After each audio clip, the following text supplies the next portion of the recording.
Le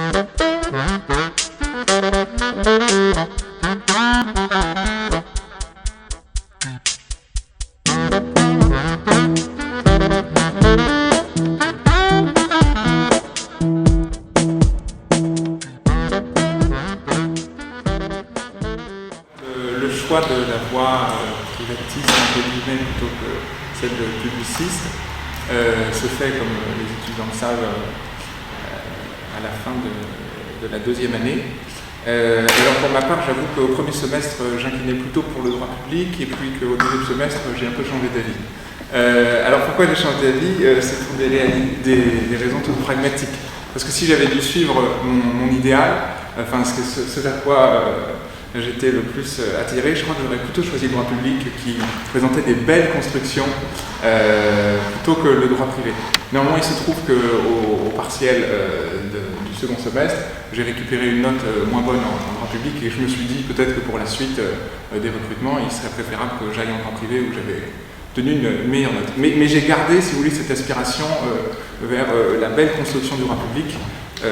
Et par la suite, quand j'ai préparé l'ENM, j'étais très content de refaire du droit public. Donc voilà, un peu ce dilemme que j'ai eu comme beaucoup d'étudiants à la fin de la deuxième année, et de quelle façon je l'ai résolu. Finalement, le droit public a été fatal, et c'est ça qui t'a envoyé vers le droit. C'est ça. Et en ce qui me concerne, le choix n'a pas été évident, pour moi non plus, car au moment de faire le choix pour de bon, c'est-à-dire à l'entrée de Master 2, en Master 1, j'étais à la fois diplômé d'une première année de Master de droit public et d'une première année de Master de droit privé. Et je me sentais intéressé et attiré autant par les disciplines de l'un que par les disciplines de l'autre. Je crois que finalement, deux choses m'ont décidé à aller vers le droit public. D'une façon générale, c'est d'abord un certain engouement intellectuel pour les doctrines liées à l'intérêt général, pour leur développement et l'envie de les approfondir, et plus tardivement, par le travail fondamental que constitue la thèse, l'envie d'aller plus loin sur ce terrain. Cette dimension, c'est vrai, de l'intérêt général est quand même moins présente en droit privé, même si elle n'est pas tout à fait absente. Et donc je dirais que c'est la première raison qui m'a emmené vers le droit public. Mais comme une sorte de rappel de mon intérêt pour le droit privé, j'ai marqué ensuite, même dans ma spécialisation en droit public, un certain intérêt pour le droit administratif, lorsqu'il est traversé de droit privé. Et c'est assez fréquent. C'est-à-dire qu'on voit plus de droit administratif traversé de droit privé que de droit privé traversé de droit administratif. Et c'est particulièrement le cas dans des logiques où l'économie est présente en droit administratif, d'où mon intérêt pour le droit public de l'économie, approfondi dans mon premier M2. Et bien sûr, ces branches maîtresses que sont le droit des propriétés publiques et le droit, évidemment, des contrats publics, et spécialement des contrats administratifs.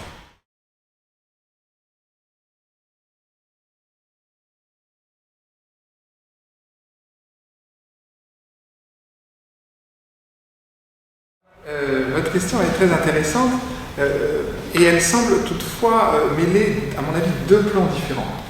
On parle de branches mixtes, donc est-ce que vous parlez de séparation théorique du droit, et ensuite on parle de distinction en référence à la distinction droit public, droit privé, dont on a vu tout à l'heure qu'elle était effectivement solidement ancrée dans le droit, en tout cas pour au moins un bloc de référence.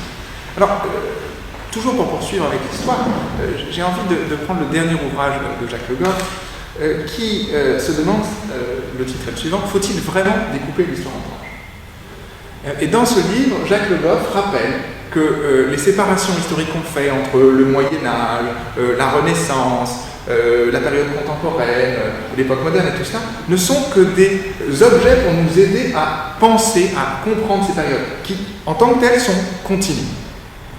Et j'ai l'impression qu'en droit, on a oublié cet aspect fonctionnel de la séparation en branches. En tout tout cas pas tout le monde, mais on a tendance, et les étudiants le pensent peut-être, que c'est vraiment des choses qui existent dans le monde du droit, et pas que ce sont simplement des constructions que la doctrine a rajoutées par-dessus pour mieux le comprendre.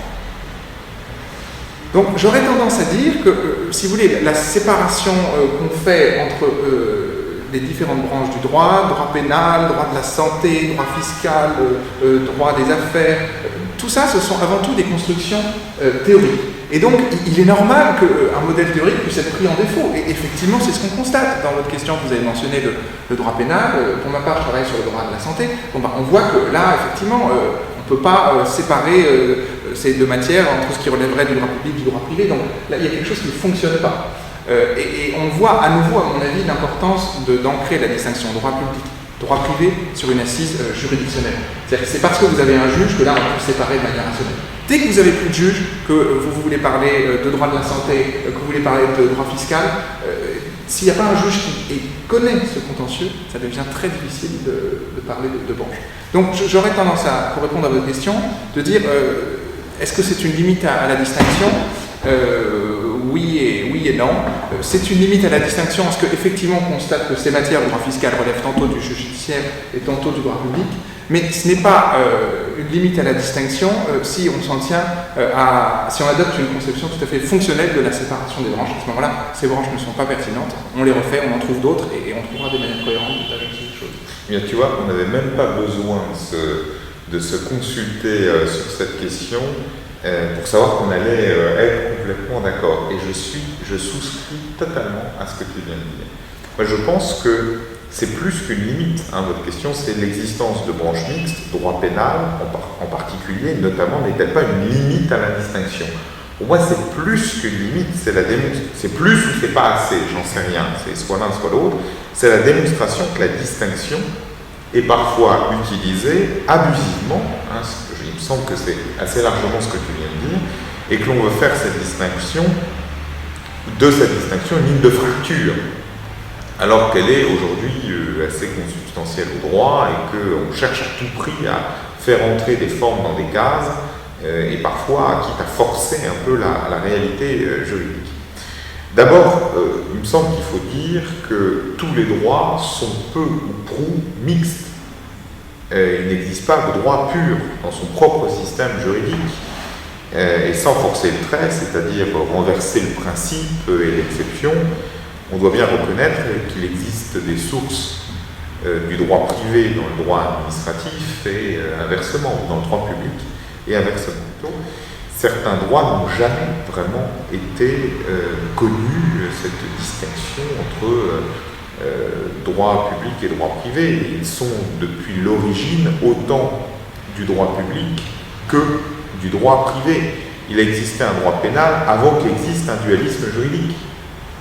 Ce droit est en quelque sorte matriciel des autres droits, c'est ce qu'on voyait tout à l'heure avec les références historiques, Lupien, Justinien, etc., qui ont été pensées à partir de logiques purement pénales. Celle de la punition, qui fournira les éléments juridiques de la responsabilité, et de la réparation, autrement dit de l'indemnisation. Le système intellectuel du droit pénal a pu irriguer l'ensemble du système juridique avant même que celui-ci soit divisé en droit public, en droit privé. Ça fera d'ailleurs plaisir à nos amis pénalistes qu'on le dise.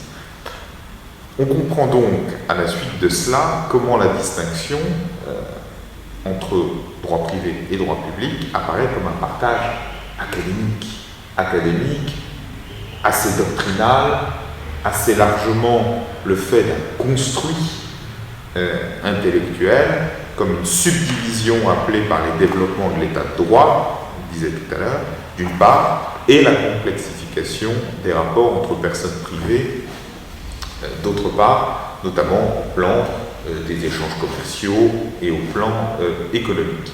C'est donc une construction des juristes eux-mêmes, je crois que tu l'as très très bien exprimé, au chevet des besoins sociaux et des conceptions sociologiques, bien plus qu'une donnée naturelle, si l'on peut dire, du droit.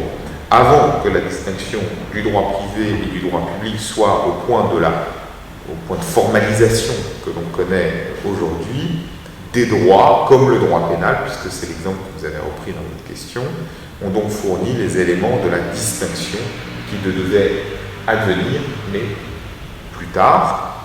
Des droits plus contemporains dans leur développement empruntent également à l'un comme à l'autre le droit de la concurrence et dans une moindre mesure le droit de la santé ou de la consommation sont des droits mitigés. Mais dire cela n'explique pas pour autant les raisons de cette mixité dans le droit. Pourquoi le droit pénal, pourquoi ces droits que je viens de citer sont des droits que l'on doit naturellement, dont on ressent la nécessité, il faut les présenter comme étant ni totalement du droit public, ni totalement comme du droit privé. Qu'est-ce qui explique, autrement dit, que dans certains droits, on doit constater l'existence d'une part irréductible de droit public? Évidemment, je prends le parti du droit public, mais je pourrais dire du droit privé. On peut avancer que c'est le rôle des personnes publiques, et spécialement de l'État, dans la formation et l'application des règles de ce droit qui le justifient. Ainsi, par exemple, en droit pénal, les peines sont infligées par l'État. En droit de la concurrence, les règles sont définies par lui et les autorités étatiques, notamment de régulation, veillent à leur respect et parfois à leur sanction, etc. Donc c'est la présence dans la formation de la règle, puis dans son application de la personne publique, qui crée une porosité du droit privé et du droit public, une perméabilité des deux, la présence dans un système juridique qui sera celui du droit pénal, celui du droit de la concurrence, celui du droit de la consommation, etc., et qui fait qu'on doit reconnaître un droit qui n'est pas tout à fait l'un, pas tout à fait l'autre, et un peu des deux. La difficulté, c'est que même pour un contrat privé, si on avait une approche kelsenienne, on dirait que l'État aussi intervient. L'État a habilité les individus à signer ce contrat-là, et donc l'État aussi est partie prenante, et il est le garant de ce contrat-là. Donc après, la difficulté, c'est que pour faire le critère entre ce qui va relever du juge judiciaire et du juge administratif, on ne va plus être sur une différence de nature. Est-ce qu'il y a ou non une personne publique? Parce qu'il me semble qu'elle intervient toujours, mais une différence de degré. Dans quelle mesure elle est intervenue suffisamment proche de la norme finale?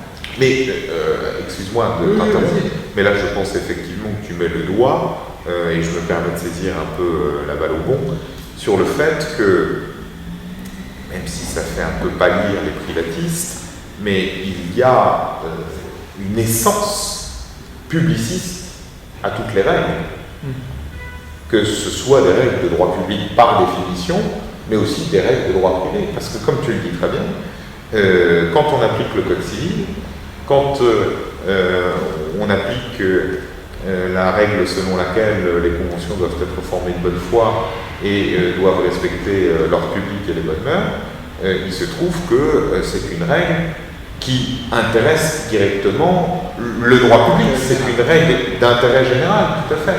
Donc, alors ceci dit, ça n'a pas des répercussions sur le plan contentieux, parce que, in fine, même si c'est l'intérêt général qu'on doit respecter, ce sont des personnes privées dans un intérêt privé qui vont former contrat, qui vont conclure un accord ensemble, et l'accord de volonté ne se fait pas avec un objectif qui est l'intérêt général.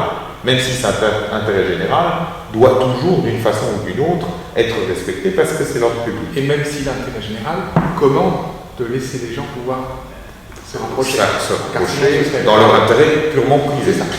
C'est Adam Smith, je crois, dans La richesse des nations, qui dit que si on permet aux gens d'aller chez le boulanger, si on permet d'agir dans leur propre intérêt, c'est pour l'intérêt général. L'intérêt général.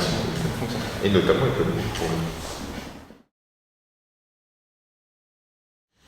À mon sens, c'est un problème de qualification, comme d'ailleurs l'est probablement l'ensemble de la question qu'on aborde aujourd'hui de la distinction entre droit public et droit privé. Le droit administratif est toujours un droit spécial, on a commencé à le dire tout à l'heure. En revanche, il est de moins en moins un droit particulier.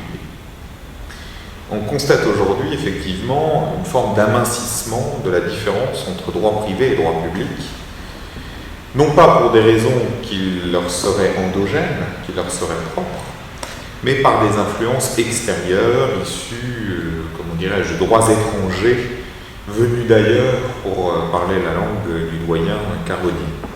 D'un côté, le droit public est élargi assez largement sous l'influence de la construction européenne, qu'il utilise en quelque sorte pour sa propre intégration en droit interne. Le droit public est assez largement le véhicule du droit de l'Union européenne, anciennement le droit communautaire, dans l'ordre interne. D'un autre côté, le droit européen crée une forme de lissage des règles du droit public et du droit privé qui sont amenées à se rapprocher. La capillarité entre les deux est plus forte qu'auparavant, la règle étant même que la spécialité du droit public doit de plus en plus s'effacer au profit du caractère plus commun du droit privé, qui est, il faut bien le dire, présenté au moins dans ses solutions, parce que la Cour de justice ne parle pas de droit privé, mais comme étant la norme, comme étant la référence en tous les cas, et le droit public l'exception, et il faut bien le dire avec une connotation qui est assez péjorative. Le droit privé, droit commun, dans la jurisprudence de la Cour de justice, plus conforme aux directives politiques de l'Union européenne, qui postule, dans le principe d'égalité, la disparition des droits spéciaux ou exclusifs, dont le droit public, il faut bien le dire, est assez riche. De ce fait, me semble-t-il, droit public et droit privé trouvent à se compléter, assez paradoxalement, il faut bien le dire, par des effets induits plus que produits et collaborent par des influences qu'on leur impose un peu. Il faut faire une précision sur ce rapprochement, sur ce que vous appelez dans votre question l'atténuation des différences. Ce rapprochement ne signifie pas, selon moi, le gommage des singularités. J'ai essayé de le dire tout à l'heure, il faut peut-être y insister parce qu'il est toujours tentant de forcer la réalité juridique pour soutenir une unité du droit là où, en réalité, elle n'existe pas. Sans doute, les institutions juridiques, on l'a dit dès la première question, sont-elles universelles?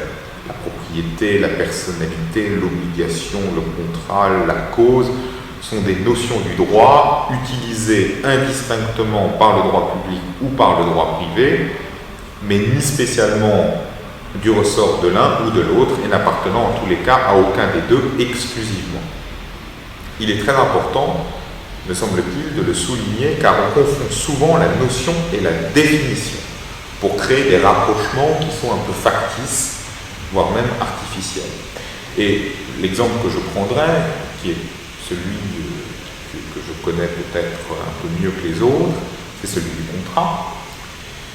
Si tout contrat est assurément un accord de volonté, le contrat civil a été conçu comme un instrument pour l'essentiel de liberté, bâti autour de la liberté de la volonté, de la liberté du choix, alors que le droit administratif en a fait progressivement un instrument de l'action administrative, au même titre que l'acte administratif unilatéral, construit autour des fins administratives, poursuivies par toutes sortes d'éléments extérieurs aux parties, ce qui est en harmonie avec un droit administratif lui-même bâti autour des buts et des compétences. Je crois que c'est vraiment le principe de compétence qui est à l'œuvre de l'autorité publique. Et c'est bien là un élément qui devrait au moins engager à l'autonomie du droit des contrats administratifs, plutôt qu'à la sous-estimer à des fins qui sont tout de même assez idéologiques, il faut bien le dire, et qui, sur le fond du droit, sont assez mal étayées. On cherche à tout prix à construire plutôt des rapprochements qui, sur le fond du droit, sont mal situés. De dire que les notions sont les mêmes du point de vue des principes, des institutions, c'est plus discutable. Encore une fois, un contrat, c'est un contrat, qu'il soit de droit public ou de droit privé. Mais on ne peut pas induire de cette identité, d'abord, des points forcément communs sur le plan des régimes, et ensuite, la notion qui donne une définition mérite d'être précisée. Le contrat administratif c'est certainement un accord de volonté produisant des effets de droit qui sont de la nature de l'obligation juridique, mais c'est pas que ça. C'est pas que ça parce qu'il existe un principe général qui est celui des compétences, ou de la compétence de la personne publique, avec un versant négatif qui est l'indisponibilité des compétences, et ça a naturellement à voir avec la définition du contrat lui-même. Car l'accord de volonté, c'est en quelque sorte l'aboutissement de toute une période précontractuelle qui est largement le fait d'une procédure conçue par et pour l'administration en dehors des futures parties au contrat, et ces éléments qui leur sont extérieurs, on les retrouvera ultérieurement dans un accord de volonté qui est finalement assez tardif, assez final dans le processus de formation du contrat. Je pense que je suis aussi d'accord avec une grande partie de ce que tu as dit, l'idée qu'il y ait des notions communes, l'idée que pour des raisons idéologiques on tende à rapprocher le droit public et le droit privé, mais que concrètement on voit bien que ça ne marche pas. Tout ça sont des choses qui me paraissent effectivement pertinentes. Si on prend, restons sur l'exemple du contrat, effectivement de plus en plus on se rend compte qu'on peut tomber d'accord sur des notions communes, mais que quand on ira sur le terrain du régime, il y aura des différences. Alors la question qu'on pourrait se poser, un peu théorique, c'est est-ce que ces différences sont des différences de nature ou est-ce que ce sont des différences de degré ? Et si on y voit des différences de nature, alors on penchera peut-être plutôt du côté d'un droit autonome. Si on y voit des différences de degré, on dira peut-être que c'est un droit seulement spécial, au même titre que le droit privé serait aussi un droit spécial. Par rapport à un droit qui serait par exemple commun, si je prends la notion de contrat, on aurait quelques règles communes au droit privé et au droit public sur le contrat, et ensuite, selon le type d'effet produit par ce contrat, est-ce que c'est un effet plutôt orienté vers dans l'intérêt de personnes publiques, alors on aurait des règles spéciales aux personnes publiques, ou bien est-ce que c'est un contrat dont les effets sont plutôt orientés vers les personnes privées, alors à ce moment-là, on appliquerait des règles spéciales au droit privé. Et donc, par exemple, sur la question de la révision par révision, on voit que le Conseil d'État va admettre, parce que c'est dans l'intérêt général, une révision pour imprévision, sinon la personne publique ne trouvera plus personne pour allumer les lampes, alors qu'en droit privé, la Cour de cassation estime que cet intérêt, l'intérêt de la société justifie moins une révision du contrat. Donc, à mon sens, c'est plus des différences de degré que des différences de nature, et je verrais plutôt la distinction entre les deux droits comme une différence de degré, chacun étant un droit spécial par rapport à un droit commun qui pourrait exister. La tendance, la deuxième partie de votre question, c'est la tendance n'est-elle pas à l'atténuation ? Alors, si on prend sur le terrain substantiel, qu'est-ce que le droit public, qu'est-ce que le droit privé ? Je voudrais juste vous donner deux exemples qui, me semble-t-il, montrent cette atténuation. Récemment, la loi Hamon a introduit une nouvelle compétence pour le Conseil d'État en matière de clauses abusives. Les clauses abusives, on pourrait se dire, c'est une question qui intéresse avant tout le droit privé. L'équilibre du contrat, l'équilibre entre les différentes obligations, ça c'est une question de droit privé. Eh bien non, on voit maintenant que le Conseil d'État gagne une compétence en matière de contrôle des clauses abusives, notamment lorsque les agents, je crois, de la DGCCRF vont intervenir pour imposer des amendes administratives à des personnes qui auraient imposé des clauses abusives dans leur contrat. Et puis également un autre exemple plus ancien qui montre que le droit privé va aussi substantiellement faire des choses qui paraîtraient relever du droit administratif. Si vous prenez le contentieux des actes produits par les organismes de la sécurité sociale, je crois, sauf erreur de ma part, les organismes de sécurité sociale sont des personnes de droit privé. Eh bien, pour tout ce qui concerne le retrait et l'abrogation de ces actes, le juge judiciaire est compétent et à appliquer, à dégager une sorte de jurisprudence, je crois que c'est la jurisprudence Ternon sur le délai d'interprétation. Bon, voilà, à développer une sorte de jurisprudence Ternon en disant, eh bien, dans tel délai, l'organisme de sécurité sociale peut retirer son acte, au-delà, il ne peut pas le retirer. Et pourtant, c'est le juge judiciaire qui est compétent, il fait du droit privé, mais on sent que substantiellement, c'est plus quelque chose qui sont les méthodes donc, système intellectuel du droit. C'est ça. Ça fait partie, à mon avis, de ces nombreux exemples qui montrent que sur le terrain des compétences concrètes qui relèveraient du droit privé, on a d'importants rapprochements.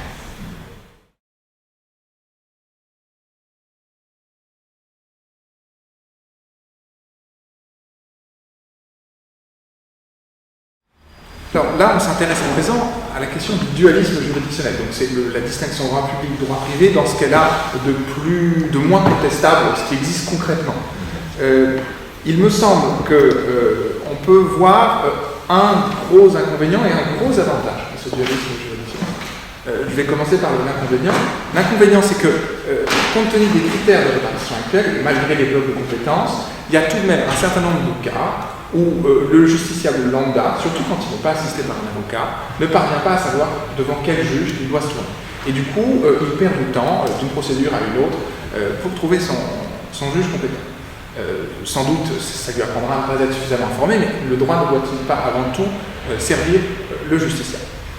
Donc, il y a peut-être, du point de vue de l'organisation de la justice, mais ça tu connais beaucoup mieux ces questions que moi et tu développeras, un inconvénient. Même si, il est vrai que depuis quelques années, le tribunal des conflits, tu as cité tout à l'heure l'arrêt SCEA du Chéneau, a mis en place toute une série de mécanismes pour atténuer. Et même si aussi, depuis le XXe siècle, on a eu nombre de lois pour résoudre les conflits d'attribution entre l'ordre judiciaire, les juridictions judiciaires et les juridictions administratives. Donc, je crois que les pouvoirs publics sont conscients de ce problème. Ils ont mis en œuvre des moyens pour limiter les inconvénients, mais je crois quand même qu'il va toujours perdurer des inconvénients tant qu'on ne s'attaquera pas au cœur du problème, qui est le critère de distinction. L'avantage, car il y en a, il ne faut pas que les privatistes gardent tout le temps en tête les inconvénients, il y a un avantage très réel qui, à mon avis, tient à l'existence d'une concurrence entre les deux juridictions. Parce qu'on l'a vu, elles statuent parfois sur des questions très proches. Chacune va développer des mécanismes de résolution de ces conflits un peu différents de l'autre. Et puis la doctrine, ensuite, comparant les différentes situations, va dire tel mécanisme est plus pertinent que celui développé par le juge judiciaire. Peut-être deux exemples, ou au moins un. En droit de la santé, sur le contentieux de la vaccination obligatoire. Vous savez que quand une personne se fait vacciner, aujourd'hui, devant les tribunaux, vous avez des personnes vaccinées qui disent « j'ai contracté une maladie à cause de la vaccination ». Généralement, c'est la sclérose en plaques. La jurisprudence judiciaire a mis en place tout un système pour indemniser ces personnes-là via la présomption. Et la Cour de cassation considère que la présomption est une question factuelle qui relève de l'appréciation souveraine des juges du fond. Donc elle ne peut pas donner de ligne directrice. Et même si elle a envie d'indemniser, comme disait un conseiller à la Cour de cassation, même s'ils ont envie d'indemniser, ils ne peuvent pas le faire. Ils ne peuvent pas casser une décision des juges du fond qui aurait refusé l'indemnisation, parce que c'est le pouvoir souverain des juges du fond. En revanche, que fait le Conseil d'État? Le Conseil d'État a posé des règles très précises en disant si dans un délai de 3 mois après la vaccination survient une hépatite B, une sclérose en plaques, alors on considérera que c'est lié à la vaccination contre l'hépatite B. Et donc là, on voit que les conseillers de la Cour de cassation actuellement sont très embêtés parce qu'ils essayent de trouver un moyen de rapprocher leur jurisprudence pour avoir une solution la plus favorable aux justiciables. Donc je crois que ce dualisme est source d'avantages en droit français en ce qu'il permet une saine concurrence entre nos institutions. L'idéal, ce serait d'arriver à maintenir cette saine concurrence tout en évitant les effets néfastes pour le justiciable. Oui, pour ma part, moi je pense que s'il existe un dualisme juridictionnel, c'est qu'il existe un dualisme juridique et qu'il y a deux ordres de juridiction parce qu'il y a deux droits. Alors, on enfonce une porte ouverte, mais derrière cette idée évidente, il y a des conséquences. C'est à partir de cette donnée positive qu'on peut essayer de répondre à la question de savoir s'il faut maintenir ou non le dualisme juridictionnel, ce qui est un peu différent de votre question, qui s'est placé en quelque sorte d'emblée sur un terrain valorisant. Le dualisme juridictionnel est-il une bonne ou une mauvaise chose pour le justiciable? À cette question-là, qui est en réalité la vôtre, il me semble assez difficile d'apporter une réponse un tant soit peu raisonnable, car finalement, en réalité, peu importe. Peu importe cette préoccupation. Le dualisme juridictionnel ne permet certainement pas un meilleur fonctionnement de la justice, et d'ailleurs meilleur par rapport à quoi, en tant que tel, ou lui-même, pas plus qu'il n'est en soi une source de complexité pour le justiciable. Là, dans tous les cas, je ne le crois pas. On peut en revanche réfléchir à un moyen de garder le dualisme juridique, qui est aujourd'hui imposé par les faits, au moins aussi longtemps qu'il existera un intérêt public ou général et un intérêt privé, sans le dualisme juridictionnel, ce qui est différent. À mon sens, ce n'est pas souhaitable et ma réponse essaie d'être la plus pragmatique possible. Le dualisme juridictionnel tient à la spécificité de chaque droit et les juges sont formés pour cela. D'ailleurs, les principales difficultés liées au dualisme juridictionnel, conflit de compétences, durée excessive des jugements, etc., difficulté du justiciable à trouver son juge, sont aujourd'hui assez bien traitées par la jurisprudence elle-même, notamment par les mécanismes qu'on a évoqués tout à l'heure. Et il faut bien reconnaître que dans les contentieux de niche, et là je parle pour le droit public, les cas où un justiciable, notamment parce qu'il ne serait pas assisté d'un conseil, ne trouverait pas son juge, sont assez peu fréquents. Et dans l'hypothèse où il en serait ainsi, les mécanismes contentieux à l'intérieur de la juridiction administrative, les ordonnances de renvoi, la compétence du président de la section du contentieux sur ces questions font qu'en réalité, il se perd, certes, mais pas pour longtemps, et qu'il trouvera son juge assez rapidement. En tout cas, si on est au sein de l'ordre juridictionnel administratif, et s'il faut renvoyer au juge judiciaire, eh bien, c'est souvent qu'il aura déjà trouvé son juge et que pour une question particulière, sur le fond, il y aura une question préjudicielle ou une question préalable. Donc, il me semble que nous ne sommes plus dans la situation où, à une certaine époque, les maîtres de la doctrine, notamment de la doctrine de droit public, pouvaient poser, avec de bonnes raisons de le faire, la question de la pertinence du maintien du dualisme juridictionnel. Aujourd'hui, les choses ont beaucoup évolué tout de même, et on a fait de gros progrès pour que le justiciable ne se trouve plus être cet être errant dans le monde complexe du droit de la procédure, etc. Sans compter que le ministère d'avocat est tout de même obligatoire dans beaucoup de cas, que s'il ne l'est pas pour le recours pour excès de pouvoir, qui n'est pas le moindre de nos recours en droit administratif, c'est tout simplement parce que le recours pour excès de pouvoir trouve à poser des questions juridiques qui sont parfois très simples, relativement simples, et que le juge administratif faisant lui-même preuve d'un certain libéralisme dans l'ouverture d'abord de son prétoire et ensuite dans l'appréciation des moyens qui lui sont présentés, il n'y a pas beaucoup de crainte à avoir sur le fait que le justiciable ne sera pas confronté à un délit de justice, puisque c'est ça véritablement la grande inquiétude qu'on pourrait avoir. Il faut ajouter que le dualisme juridictionnel a connu, au moins pour ce qui est de la juridiction administrative, une consécration constitutionnelle et à un double niveau. Matériellement, on l'a évoqué tout à l'heure, c'est la décision du Conseil, non pas du, mais Conseil de la concurrence, la décision du Conseil constitutionnel, Conseil de la concurrence de 1987, qui protège, comme je le disais tout à l'heure, la compétence juridictionnelle administrative pour l'annulation et la réformation des actes administratifs pris dans l'exercice de prérogatives de puissance publique par des agents publics ou leurs représentants. Donc, première consécration matérielle et sur le fond, et une consécration institutionnelle ou organique depuis la révision de 2008 et la décision du Conseil constitutionnel de 2009 qui s'en est suivie, reconnaissant le Conseil d'État comme juridiction suprême au sommet de l'ordre juridictionnel administratif, ce qui vient ajouter à la reconnaissance constitutionnelle déjà ancienne du Conseil d'État dans sa fonction consultative et qui est présente expressis verbis dans le texte du 4 octobre 1958. Donc, il faut bien avoir cela à l'esprit, car il ne revient pas, en conséquence de quoi, au législateur de modifier l'état du droit en la matière. Seul le pouvoir constituant pourrait valablement le faire, et on peut se demander si on veut donner un effet utile à cette question et à ce débat, s'il est disposé à le faire. Force est de constater qu'il est quand même assez loin de cette préoccupation. Alors on peut toujours gloser de dualisme juridique ou juridictionnel, mais il semble que ce soit absolument pas dans la préoccupation de ceux qui pourraient décider de le remettre en cause. Ce qui nous amène à la question suivante. Parce que pourquoi est-ce qu'on ne le remet pas en cause? Est-ce que c'est pas parce que c'est les mêmes qui décident et qui jugent? Peut-être.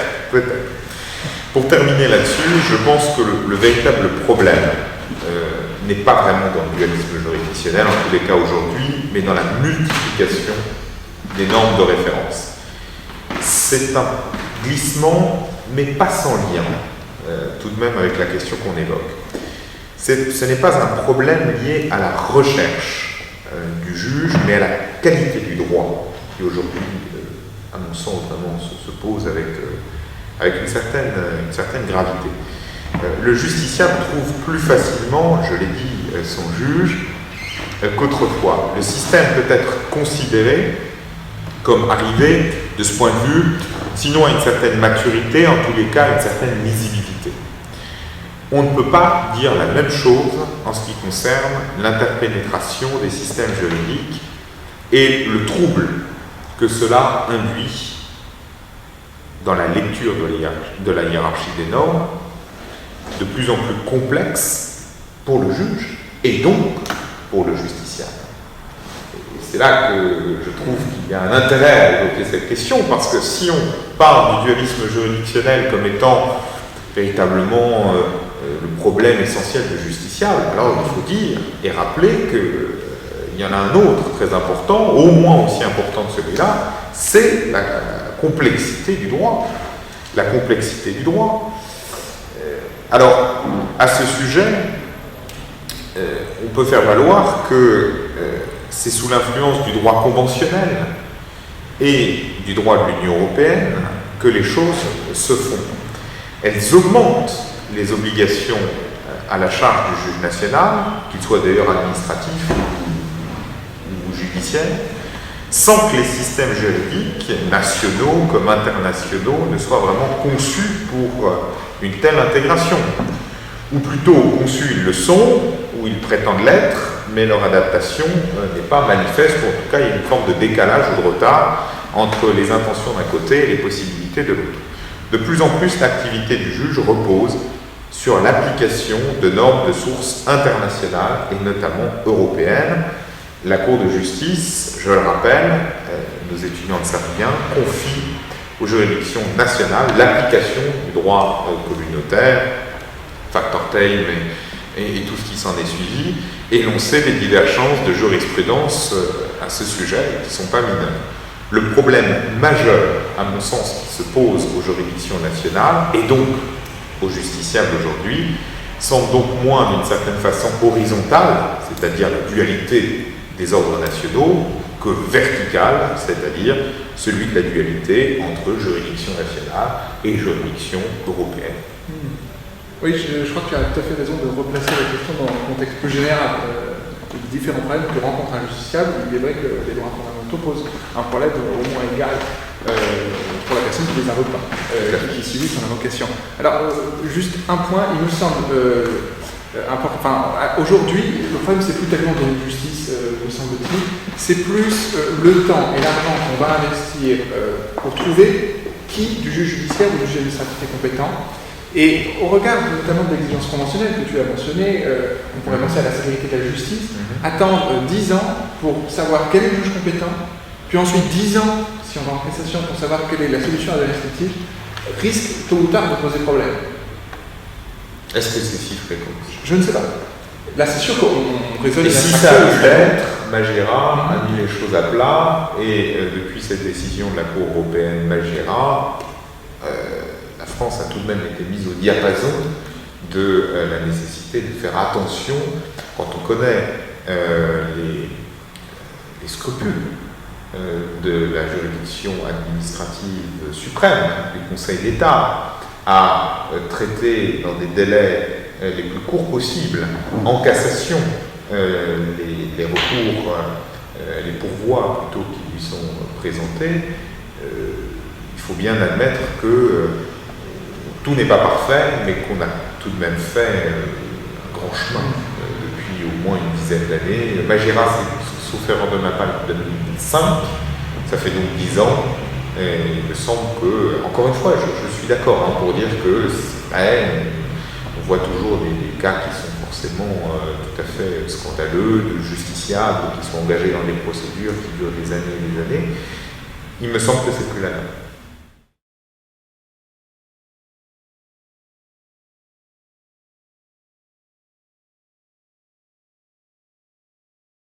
Alors moi, je trouve assez singulier que l'on se pose la question, et en particulier qu'on se la pose en France, alors que, mais il n'y a pas de question interdite, évidemment, mais nous sommes dans une situation où les juges, quelle que soit la juridiction à laquelle ils appartiennent, ne sont pas un pouvoir politique en tant que tel reconnu par le droit.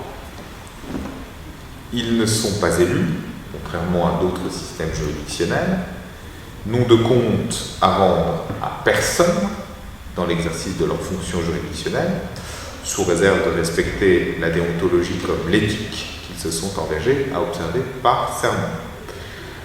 L'argument, donc, selon lequel les juges sont un pouvoir politique n'est pas un argument juridique.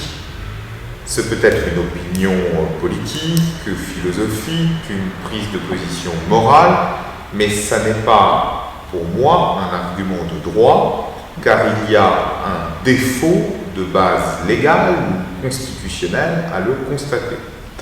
Est-ce à dire que les juges sont sans rapport avec le pouvoir politique et qu'il faut ignorer cette situation en droit? Non, évidemment pas, et on a de multiples exemples à plusieurs niveaux. J'en évoquerai seulement deux, la juridiction administrative, et plus spécialement le Conseil d'État, et le Conseil constitutionnel, car c'est souvent une question qui est évoquée. S'agissant du Conseil d'État, il est indépendant du pouvoir politique et spécialement du pouvoir exécutif, mais pas sans lien avec lui, puisque, comme on le sait bien, conseiller du gouvernement, et ce rôle de conseiller du gouvernement, cette fonction consultative, elle est consacrée au niveau constitutionnel.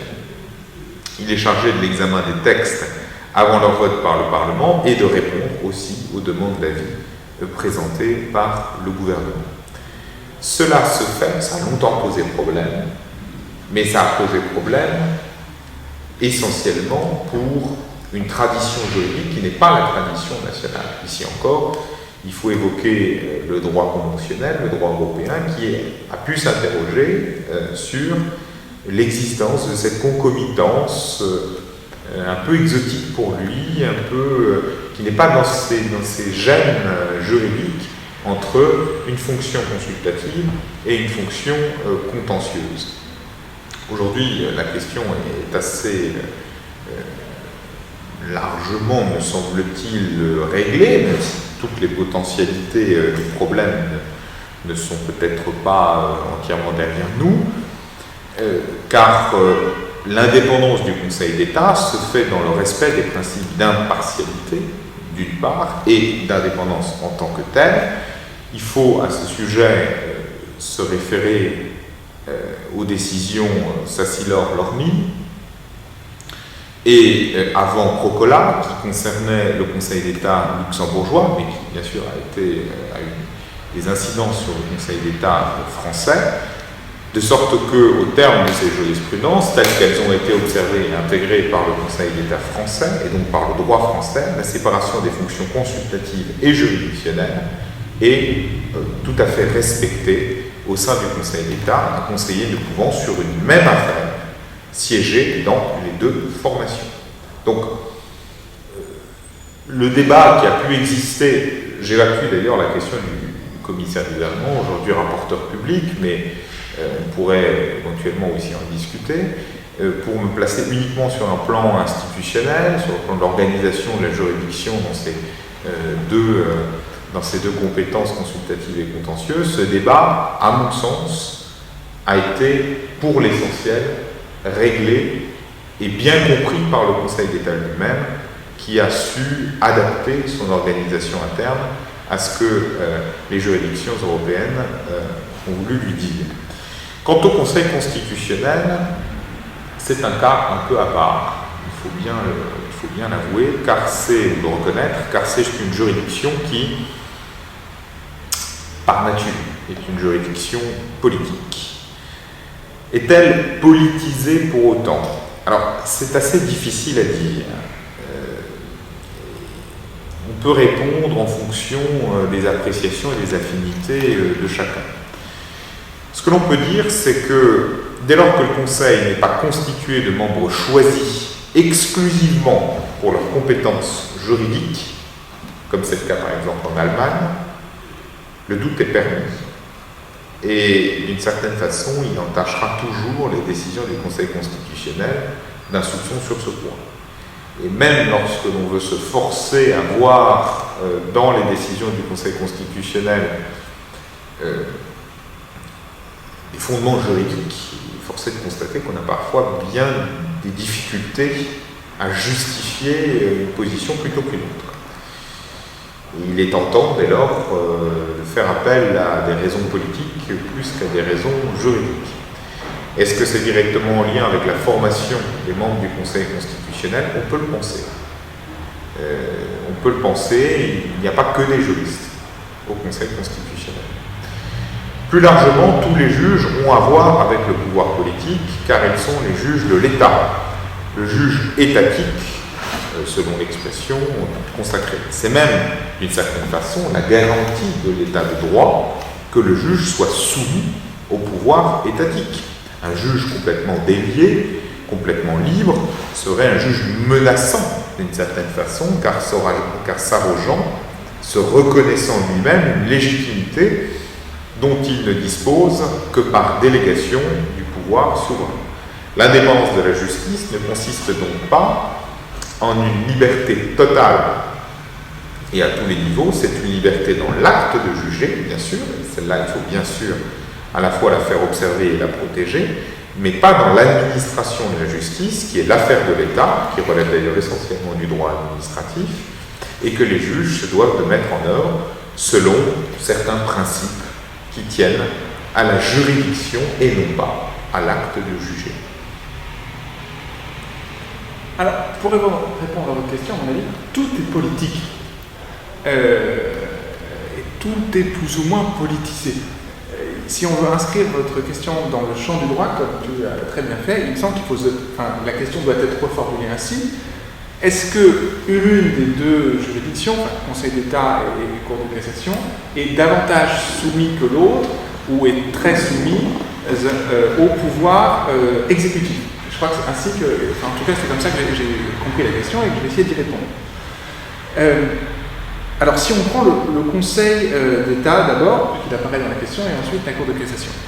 Le Conseil d'État a fait ces dernières années un véritable effort pour, suite aux exigences conventionnelles, limiter l'apparence d'une soumission au pouvoir exécutif et en évitant les conflits d'intérêts, selon qu'un conseiller ait été membre tant de la section, tant du conseil du gouvernement que de la section contentieuse, dans une même affaire. Il me semble néanmoins, mais là tu me corrigeras si je me trompe, qu'aujourd'hui, la pratique des conseillers d'État, c'est d'aller dans des administrations. C'est-à-dire qu'ils sortent du Conseil d'État et ont beaucoup en détachement dans les administrations. Et ça peut poser problème si le nombre de conseillers d'État allant dans les administrations par rapport au nombre de conseillers d'État allant dans des entreprises privées ou dans des organismes privés est déséquilibré. Parce qu'alors, on va avoir une juridiction qui, dans sa globalité, va être sensibilisée beaucoup plus aux intérêts d'une des parties de l'administration qu'aux intérêts d'une autre des parties, les personnes privées qui viennent se plaindre devant lui, ou d'ailleurs les autres personnes publiques qui viennent se plaindre devant lui. Mais dans ce cas, excuse-moi, il faut distinguer les cas dans lesquels ils sont véritablement en détachement, c'est-à-dire qu'ils cessent d'appartenir à la juridiction, ils ne siègent plus, oui. Ils continuent à appartenir au corps, mais ils ne siègent plus. Et le cas où ils sont toujours magistrats, ils sont toujours en activité au Conseil d'État, mais ils ont une responsabilité qui conduit à ce qu'ils siègent dans un conseil d'administration, à ce qu'ils représentent, à ce qui en fait c'est un rôle de représentation. Dans ce cas-là, c'est assez différent parce que les conflits d'intérêts ne sont pas les mêmes dans les deux hypothèses, parce qu'on n'est pas au même niveau. Quand un conseiller d'État a quitté la juridiction, il est évident qu'il peut par exemple être avocat, il n'est pas nécessairement dans l'administration, il me semble que les conflits d'intérêts qui peuvent se poser à lui ne sont pas du même ordre que s'il était encore en activité au sein de la juridiction. Donc il y a des cas qui sont quand même très différents. Malgré tout, je comprends tout à fait et j'adhère à l'idée de dire attention, parce que dès qu'un conseiller est dans une activité qui n'est pas strictement juridictionnelle, il y a un risque de conflit d'intérêts et de mélange des genres, oui, mais ce risque n'est pas à mettre au même niveau, ni de la même intensité, selon les différentes hypothèses qui sont très diversifiées. Oui, tu as entièrement raison de préciser ce point. Et ce que je voulais simplement indiquer, c'est que si on a des conseillers d'État qui sont trop sensibilisés à l'intérêt de l'État, là, à mon avis, on peut dire que, non pas sur le papier, mais sociologiquement, on a une juridiction qui va davantage manifester la place de l'exécutif ou les intérêts, qui va avoir davantage de sensibilité pour les intérêts de l'exécutif qu'une autre juridiction. Alors attention, parce que la question des détachements se retrouve aussi à la Cour de cassation. Vous avez des conseillers à la Cour de cassation qui travaillent au ministère de la Justice. Et qui, on imagine le conseiller à la Cour de cassation travaillant au ministère sur la réforme de la garde à vue, plus tard revient dans son ordre, et là a à juger une question sur la garde à vue. Mais je crois que ça intéresse n'importe quel juge étatique. C'est-à-dire que dans les juridictions suprêmes, mais même dans les juridictions, j'ai du mal à dire inférieures parce que c'est un vocable qui n'est pas vraiment adapté, mais dans les autres juridictions, peut-on dire. Et donc, à partir du moment où le juge est le juge de l'État, et qu'il est donc tenu à ce titre d'un certain nombre d'obligations déontologiques, éthiques, etc., il y a des questions qui se posent et qui sont pas propres plus au Conseil d'État que bien à sûr, d'autres on retrouve juridictions. un problème de différence de degré de nature. Mais mon point est le suivant, c'est de dire qu'au Conseil d'État, à mon avis, ce problème se pose avec une acuité plus importante parce qu'il est dans la pratique des conseillers d'État d'aller en détachement ou bien d'exercer d'autres responsabilités dans les administrations. Alors je dirais que ce n'est pas la pratique, parce qu'ils le font dans l'application de textes. Oui, bien sûr. Mais la pratique, c'est qu'on constate qu'il y a pas et mal parce que ce sont aussi des de hauts fonctionnaires. Oui. Et je ne cherche pas à tout prix à défendre le Conseil d'État, que j'hésite pas à critiquer dans ses décisions quand il me semble que ça peut être nécessaire. Mais c'est un fait que il y a quelque chose d'un petit peu paradoxal à reprocher au Conseil d'État, même si ce n'est pas totalement ce que tu fais, d'être à la fois juge et partie, si je puis dire, à la fois membre d'une juridiction et dans l'administration active. Mais c'est l'organisation même de l'État qui appelle cette dualité. Donc il faudrait créer, dans ce cas, un corps qui soit complètement séparé, ou bien créer une distinction dans le droit lui-même, parce qu'en réalité, ce que font les conseillers d'État, c'est ce que le droit leur permet de faire. Bien sûr. Est-ce qu'il faut changer l'état du droit? Peut-être. Il serait bon de penser à l'équilibrage des détachements, à savoir qu'il y ait à peu près autant de personnes qui vont dans des administrations que dans des personnes privées, pour que, in fine, quand on se retrouve devant la juridiction logicielle, ait l'impression d'être soumis à des juges qui sont autant sensibles à leurs intérêts qu'à l'intérêt de la partie adverse. Oui.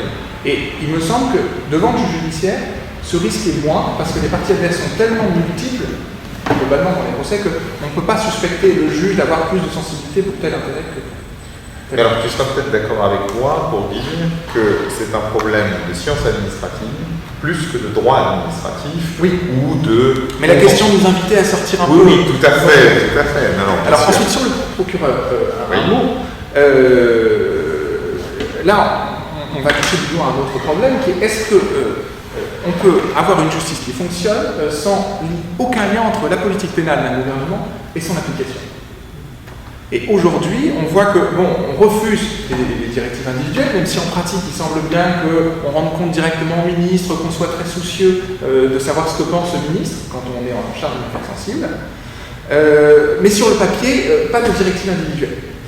Et là, on touche un problème plus fondamental de théorie de l'État et sur lequel tu es beaucoup plus compétent que moi. Mais il me semble que le problème de la séparation des pouvoirs n'est pas en soi un remède en soi et que la question c'est plus comment est-ce qu'il s'équilibre et qu'à exiger une séparation stricte entre l'exécutif et le juridictionnel, ça ne fonctionne pas.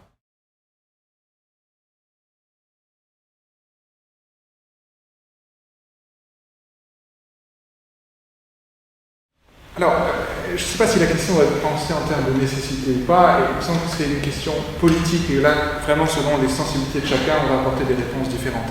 Vous l'aurez compris, Michael et moi avons sur cette question-là des positions divergentes. Pour ma part, je serais plutôt favorable à un seul ordre juridictionnel qui intégrerait en son sein certainement des juges spécialisés, avec des matières spéciales, un juge pénal, un juge administratif, un juge civil et autant d'autres juges spécialisés qu'on voudra. Mais pour ma part, je ne suis pas favorable au dualisme juridictionnel actuel. Et ensuite, est-ce que ce serait un reniement de notre histoire que d'abandonner ce dualisme juridictionnel? Il me semble que non, tout au contraire. Ça serait un retour à notre histoire et à la pensée des premiers révolutionnaires, avant que les réalités du sens de l'État ne l'emportent et qu'ils décident de soustraire l'administration aux juges et de créer progressivement la juridiction administrative, mais qui n'était au départ qu'une procédure interne de contrôle de décision administrative. Alors c'est peut-être lié dans ce cas que ce qui a suivi puisse être un progrès. C'est ça. Et que finalement on a plus reculé qu'avant. Enfin, on est parti d'une bonne idée qui a tout de suite été mal appliquée, et ensuite, depuis, en gros, la loi du 7 et 11 septembre 1790, on s'améliore. Mais je dirais que, à mon sens, idéalement, il faudrait revenir au projet avant la loi des 7 et 11 septembre 1990. Mais alors, une juridiction administrative spécialisée, mais qui ne dépendrait, qui ne serait pas autonome. Bon, on sait ce que je pense de la question, puisque je l'ai assez largement dit depuis le début de cet échange. Mais alors, du coup, j'aurais une question à poser très rapidement. Quel est l'intérêt d'un ordre de juridiction qui serait donc le seul existant, d'une seule juridiction qui aurait en son sein des magistrats spécialisés plutôt que deux ordres de juridiction avec des magistrats qui seraient donc séparés organiquement, institutionnellement et qui auraient chacun leur formation et leurs compétences. Quel est l'intérêt sur le plan, je dirais, très pragmatique? Est-ce qu'on n'obtient pas la même chose mais différemment configurée?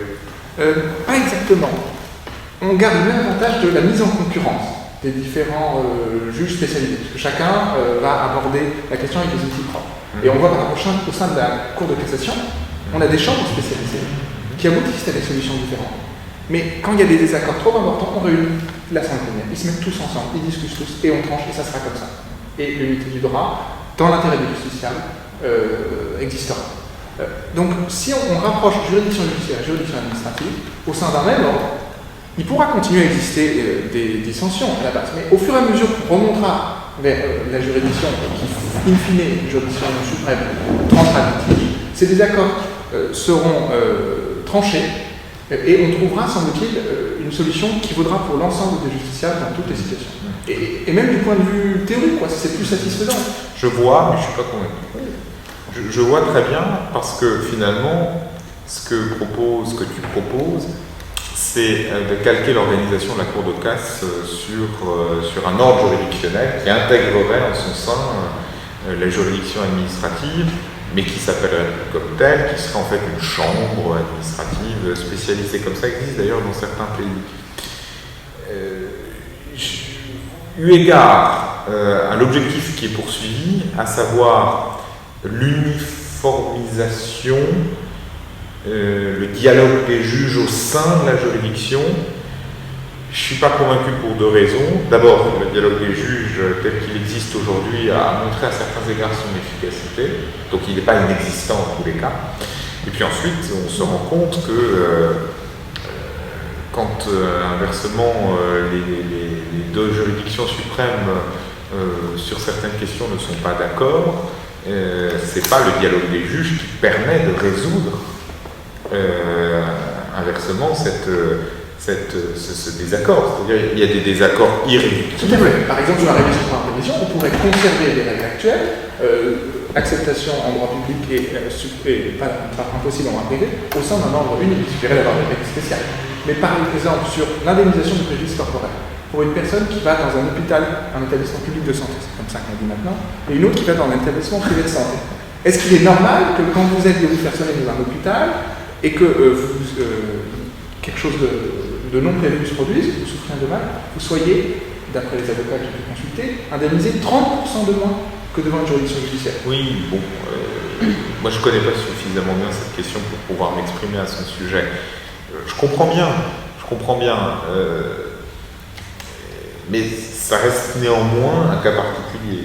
C'est-à-dire qu'il me semble que les juges judiciaires d'une part, administratifs d'autre part, ont des visions qui leur sont propres, des systèmes juridiques.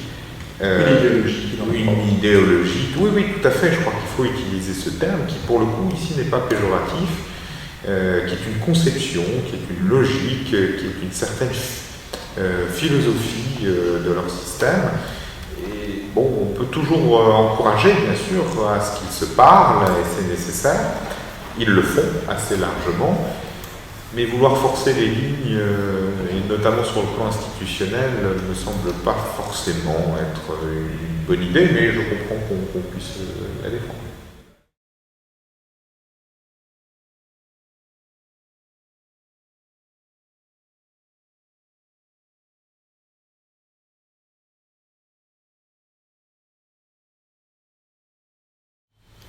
Alors, c'est une question qui est très très intéressante et surtout qui est très utile. Parce que je crois que les étudiants ont vraiment besoin qu'on leur parle des parcours qui se présentent à eux. Et force est de constater que le système universitaire ne le fait pas beaucoup et que les universitaires, même parfois eux-mêmes, se refusent à le faire et c'est un peu dommage. C'est un peu dommage. Oui, il me semble qu'avant d'être publiciste, avant d'être privatiste, on est d'abord juriste. Et qu'il faut, de ce point de vue, se souvenir que les options et spécialisations ne sont possibles qu'après que les étudiants ont acquis, au moins en principe, les bases de l'enseignement juridique, c'est-à-dire le droit constitutionnel, le droit administratif, les finances publiques, qui en sont le prolongement, les grandes lignes du droit international, privé comme public, et bien entendu le droit civil des personnes, des biens et des obligations. Après, seulement après, l'étudiant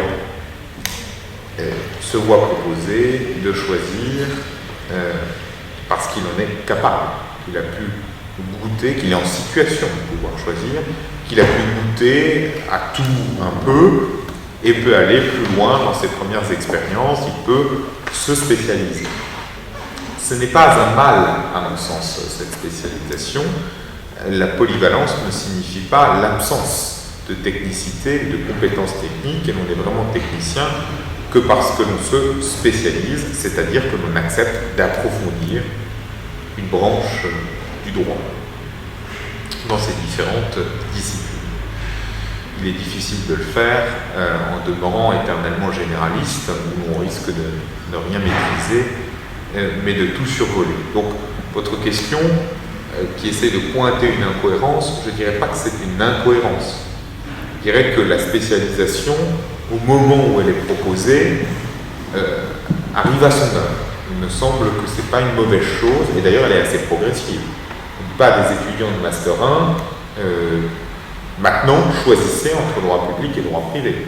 On dit, dès la 3e année de licence, choisissez un certain nombre de combinaisons qui vous emmènent plutôt vers l'un, plutôt vers l'autre, voire des combinaisons qui sont mixtes. Donc il n'y a rien de violent, je dirais, on ne met pas les étudiants devant un choix brutal. La pluridisciplinarité s'exerce alors au sein même des branches du droit et le juriste complet découvre qu'il rencontre, au détour d'une question de droit administratif, du droit civil, du droit international, du droit pénal, etc. Il exerce sa compétence pluridisciplinaire dans sa spécialité, dans sa discipline. Il utilise ses acquis et il les met au service de ses préférences. Il fait vraiment du droit en comprenant l'intérêt des raisonnements transversaux et en sachant établir des connexions entre ces différents savoirs. C'est ça qui est important. C'est qu'à partir de la 3e année, les étudiants comprennent à utiliser ce qu'ils ont appris depuis la première année. Force est de constater que c'est très rare et qu'ils n'en ont même pas parfois conscience. droit constitutionnel est souvent cantonné à une expérience un peu exotique de première année qui a plus ou moins passionné l'étudiant, et puis c'est tout. Et il est encore un petit peu croisé en droit administratif de deuxième année, mais on lit très très peu de copies en droit privé ou dans un oral de droit privé qui utilise du droit constitutionnel, alors que c'est un argument qui, à certains égards, est extrêmement pertinent. Donc, il faut que les étudiants apprennent cette pluridisciplinarité dans les choix qu'ils font d'orientation à l'université. Et ça, ce n'est pas la réorganisation des études qui le permettra, c'est la prise de conscience des étudiants eux-mêmes, éventuellement encouragés, probablement le souhaiter, par des enseignants qui mettent le doigt là-dessus et qui leur disent « n'hésitez pas », ils le font. Ça, on pourrait peut-être le faire davantage, n'hésitez pas à utiliser les différentes matières de façon croisée. Ce qui importe, me semble-t-il, est que les étudiants soient préparés à ces choix, pas que ces choix n'existent pas. Dans votre question, il y a aussi cette idée qu'il faudrait en quelque sorte garder, je ne sais pas exactement si c'est ce que vous avez voulu dire, un tronc commun le plus longtemps possible. Ça existe, dans certains pays, les études juridiques sont spécialisées que très très tardivement. C'est la liberté de chacun d'y consentir selon ses affinités, de consentir à ses choix, et le principe, me semble-t-il, de l'université, c'est justement la liberté, y compris celle de ne pas choisir. J'en suis un peu un exemple vivant, et de multiplier les diplômes, non pas pour le principe, mais plutôt pour le plaisir de faire du droit privé, de faire du droit public, d'approfondir le droit public de l'économie, parce que c'est une matière qui a été croisée en Master 1 et qui a passionné, et puis de compléter par un autre Master 2, etc., etc. Il faut, à mon sens, préserver cela, et au contraire faire de gros efforts sur l'orientation des étudiants, car il est important de leur donner de bonnes bases. Mais ça n'est pas suffisant, il faut aussi les conseiller, les aider à choisir. D'ailleurs, ils le demandent assez souvent, et leur préoccupation tient assez souvent dans les discussions qu'on peut avoir avec eux à une profonde méconnaissance des attentes du milieu professionnel. Ils ne savent pas bien comment ça peut fonctionner. Les premiers stages sont souvent, de ce point de vue, à la fois une expérience enrichissante et une désillusion. On pourrait préparer tout ça un petit peu mieux, et la faculté devrait, par la voix de leurs enseignants, en priorité sans doute, prendre le temps d'un dialogue sur ces sujets, ce qui n'est peut-être pas suffisamment fait. Et ce ne serait que, à certains égards, mieux préparer leur insertion professionnelle. Oui, parce qu'il me semble que justement, quand ils sont dans la pratique demain, ils n'auront pas une question de droit privé ou une question de droit des contrats privés. Bien sûr. Ça ne fonctionne pas comme ça. Vous avez un étudiant, il vient avec son sac rempli de problèmes. Et à vous de savoir de quel droit ça va relever et de quel juge vous allez saisir. Bien sûr. Et donc, effectivement, sur le terrain, vous n'allez pas retrouver ces distinctions. Pourquoi cela ? Bien parce que ces branches de matière, comme on l'a dit tout à l'heure, ne sont que des objets pour nous aider à appréhender la complexité du droit. Alors peut-être qu'on pourrait, tout à l'heure tu as dit, il faudrait que les étudiants fassent davantage les ponts. Et tu disais qu'on ne les aide peut-être pas assez à faire les ponts. Alors il me semble que dans la manière dont les études sont construites, en tout cas dans les textes, même si en pratique il peut y avoir des différences, c'est chaque professeur enseigne sa discipline. Donc les étudiants ont une vision compartimentale, par bloc. Ce qui manque, c'est le lien entre les blocs. Alors, il faudrait envisager des moyens pour faire comprendre aux étudiants qu'il y a des liens entre les blocs. Alors, comment est-ce que c'est possible, ça ? Ça suppose déjà de faire un cours qui soit un peu détaché du texte. Parce que si vous êtes dans l'exégèse pure et simple, les textes sont différents, donc vous devez faire des cours différents. Donc, il faut prendre un peu de hauteur de vue. Et on peut rassembler les problèmes. On peut faire des cours notionnels. Par exemple, on pourrait envisager que le cours de deuxième année sur le contrat soit fait en même temps par un privatiste et un publiciste, et que tous deux exposent leur conception sur cette question. On pourrait envisager que les cours de procédure soient communs à la procédure civile, à la procédure pénale, à la procédure administrative. On a certains masters à l'heure actuelle qui donnent des cours de procédure, enfin qui sont des masters généralistes sur la procédure. Mais à ma connaissance, le cours n'est pas donné en même temps par un professeur de procédure civile et un professeur de procédure de contentieux administratif. C'est chacun dans son coin fait son cours et les étudiants font un rapprochement. Il me semble qu'il faudrait être encore plus proche, faire des rapprochements encore plus intenses. Si tu me permets, je souscris tout à fait à cette idée, et d'ailleurs, elle existe déjà au sein de notre université, puisque le collège ou l'école de droit, je ne sais jamais comment il faut l'appeler, connaît un certain nombre de cours magistraux qui abordent les questions fondamentales du droit, et je sais qu'en particulier le professeur Godmer a offert, je crois que c'est plus le cas aujourd'hui, mais c'était encore le cas l'année dernière, a offert un cours transversal, droit public, droit privé, sur les grandes notions du droit. Non, je ne suis pas suffisamment précis parce que je crois qu'il avait choisi un thème spécial qui devait être la loi, me semble-t-il, et qui donnait aux étudiants une approche qui était véritablement celle du droit, et non pas celle spécialement du droit public ou du droit privé. Est-ce qu'il ne faudrait pas que le cours soit fait à deux, par exemple le cours d'introduction au droit? Pourquoi est-ce que c'est toujours un on peut imaginer toutes les formules, bien sûr. Bon. Mais après, c'est sûr que techniquement, ça sera compliqué. Mais l'idée en elle-même est excellente et il faut l'encourager. Oui, tout à fait.